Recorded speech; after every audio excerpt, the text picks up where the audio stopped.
Shalom, selamat pagi Bapak Ibu, Saudara-saudari yang dikasihi Tuhan. Hari ini Rabu 1 Mei 2024. Saya bersama istri mengajak kita semua untuk mengikuti renungan harian yang dikeluarkan oleh Sinode Gereja Kristen Oikumene di Indonesia GKO dengan tema Menyaksikan Kristus dengan Hikmat Allah, diambil dari bacaan Kisah Para Rasul 8 ayat 31 sampai 35. Mari kita berdoa. Kami bersyukur kepadamu ya Tuhan yang sudah memelihara hidup kami di sepanjang malam dan kembali menganugerahkan hari baru bagi kami.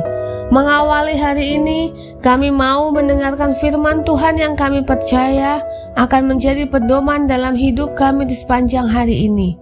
Maka tuntunlah kami dengan kuasa Roh Kudus agar kami dapat mengerti dan memahami apa kehendak Tuhan bagi kami.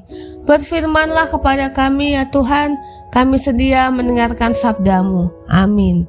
Kisah Para Rasul 8 ayat 31 sampai 35 demikian bunyinya.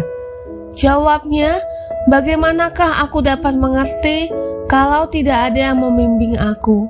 Lalu ia meminta Filipus naik dan duduk di sampingnya. Nas yang dibacanya itu berbunyi seperti berikut.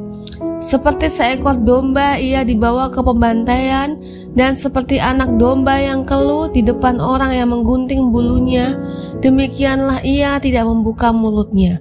Dalam kehinaannya berlangsunglah hukumannya. Siapakah yang akan menceritakan asal-usulnya? Sebab nyawanya diambil dari bumi. Maka kata sida-sida itu kepada Filipus, aku bertanya kepadamu, tentang siapakah Nabi berkata demikian? Tentang dirinya sendiri atau tentang orang lain? Maka mulailah Filipus berbicara, dan bertolak dari nas itu ia memberitakan Injil Yesus kepadanya. Melalui ayat firman Tuhan tersebut, kita dapat menggali beberapa pertanyaan. Pertama, apakah jawaban sida-sida itu ketika Filipus bertanya, mengertikah Tuhan apa yang Tuhan baca itu? Sida-sida itu menjawab, bagaimanakah aku dapat mengerti kalau tidak ada yang membimbing aku? Lalu, dalam ketidaktahuannya membaca ayat-ayat yang dibacanya, apakah yang dilakukan oleh sida-sida itu? Ia meminta kepada Filipus untuk menjelaskannya. Kemudian Filipus menjelaskannya bahwa sebetulnya ayat-ayat yang dibaca oleh sida-sida itu adalah mengenai Yesus yang mengalami penderitaan, disalib, lalu kemudian bangkit kembali. Sida-sida itu terkesan dengan penjelasan Filipus, lalu percaya dan meminta untuk dibaptis. Bapak Ibu, saudara-saudara yang dikasihi Tuhan, kita melihat bahwa pada bagian sebelumnya diceritakan Injil telah sampai ke Samaria. Sekarang Injil terus bergerak dan semakin luas menjangkau juga orang di luar Palestina.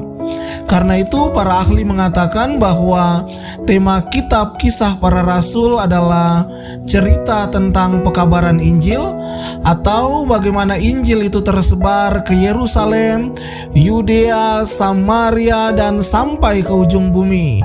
Dan kini Injil bergerak dan menyangkau dalam diri sida-sida dari Ethiopia. Saudara, Ethiopia adalah salah satu negara di Afrika. Sebenarnya Ethiopia ini adalah salah satu negara Kristen tertua di dunia. Kekristenan sudah ada di sana sejak abad pertama Masehi. Jadi sangat disayangkan kalau hal itu telah hilang sekarang ini. Menurut tradisi, kekristenan yang ada di Ethiopia itu dibawa oleh sida-sida ini.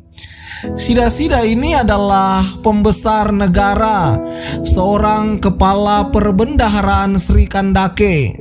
Kalau sekarang ini ibarat seperti menteri keuangan yang bertanggung jawab atas semua harta milik negara atau kerajaan. Jadi orang ini adalah orang penting, bukan saja karena pangkatnya yang sangat tinggi, melainkan juga karena ia adalah orang kepercayaan dari ratu. Sida-sida ini orang yang mempercayai agama Yahudi dan secara teratur pergi ke Yerusalem untuk beribadah. kita bisa melihat betapa seriusnya orang ini yang bersedia melakukan perjalanan jauh dari Ethiopia ke Yerusalem hanya untuk beribadah.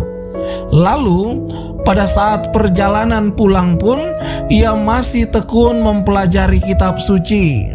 Dalam kesempatan itu, Filipus mendekatinya dan bertanya, apakah ia mengerti apa yang ia baca itu? Pertanyaan Filipus ini sebenarnya juga menunjukkan kepada kita bahwa tidak cukup hanya membaca Alkitab di rumah saja tanpa mengerti isinya. Karena itu saya sangat senang jika banyak jemaat menghadiri ibadah-ibadah komisi, baik itu ibadah komisi sekolah minggu, komisi remaja dan pemuda, komisi PW, komisi Pelpri, dan juga ibadah lansia, untuk kita bersama-sama mendengarkan firman Tuhan dan belajar bersama dalam kegiatan pemahaman Alkitab. Hal itu menunjukkan bahwa banyak orang berusaha untuk mengerti isi Alkitab. Dalam ayat 31 kita melihat sida-sida itu menjawab pertanyaan Filipus, bagaimanakah aku dapat mengerti kalau tidak ada yang membimbing aku? Kemudian Filipus menjelaskannya dan sida-sida itu terkesan dengan penjelasan Filipus. Ia lalu percaya dan meminta dibaptis. Setelah menegaskan kembali bahwa untuk dibaptis orang itu harus betul-betul percaya, Filipus pun akhirnya membaptis sida-sida itu. Dan kita melihat bahwa setelah peristiwa pembaptisan itu selesai, mereka berpisah, masing-masing meneruskan perjalanannya. Sida-sida itu sangat bersukacita. Nah, inilah yang menurut saya salah satu tanda dari baptisan yang benar, bahwa hal itu harus mendatangkan sukacita dalam diri orang tersebut. Rasa sukacita itu dia akan mendorong seseorang untuk menjadi saksinya. Kalau kita sendiri tidak mengalami sukacita dengan Yesus, mustahil kita akan tertarik untuk menawarkannya kepada orang lain, ataupun orang lain akan tertarik dengan apa yang kita tawarkan itu. Saudara yang dikasihi Tuhan, apakah saudara merasa sukacita dekat dengan Tuhan? Karena itu mari tunjukkanlah lewat hidupmu, ceritakanlah lewat hidupmu. Ketika kita mengaku percaya dan tinggal di dalam Yesus, maka kita menjalani hidup yang baru, hidup yang berbuah bagi Tuhan, yang terwujud dalam kasih dengan sesama. Karena pada akhirnya kekristenan itu adalah nilai, bukan seberapa lama kita menjadi Kristen, tetapi apakah kita dapat mewujud nyatakan semuanya itu dalam perkataan dan juga perbuatan hidup yang menjadi berkat. Kalau dunia mengenal kita sebagai milik kepunyaan Kristus, maka Tuhan Yesus mesti kelihatan di dalam hidup kita, supaya setiap orang yang melihat, mereka akan berkata bahwa ternyata orang-orang yang tinggal di dalam Kristus itu sungguh luar biasa. Amin. Mari kita berdoa. Tuhan Yesus, terima kasih untuk kebenaran sabda-Mu di pagi ini.